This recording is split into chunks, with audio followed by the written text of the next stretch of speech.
Naglaan ng 1.5 million pesos ang provincial government ng South Cotabato para sa iron folic supplements at supplementary feeding program na pakikinabangan ng libu-libong bata at babaeng mag-aaral sa probinsya.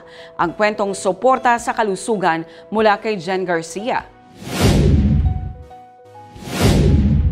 Upang labanan ang iron deficiency anemia at tulungan ang mga batang kulang sa nutrisyon, naglaan ng provincial government ng South Cotabato sa pamamagitan ng Provincial Disaster Risk Reduction and Management Council ng 1.5 million pesos para sa iron folic supplements at supplementary feeding program.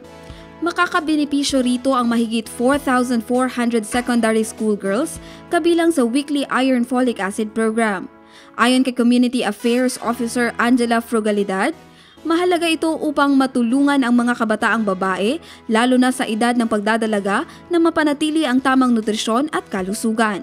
Nagsimula ang distribusyon noong November 10 sa Pulumulok National High School, Cannery Site at Polonuling National High School sa Tupi, katuwang ang DepEd at DOH.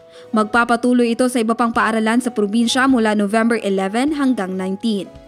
Kabilang mga paaralan sa Tampakan, Tantangan, Lake Cebu, Banga, Tibuli, Surala, Norala, Santo Niño at Coronadal City.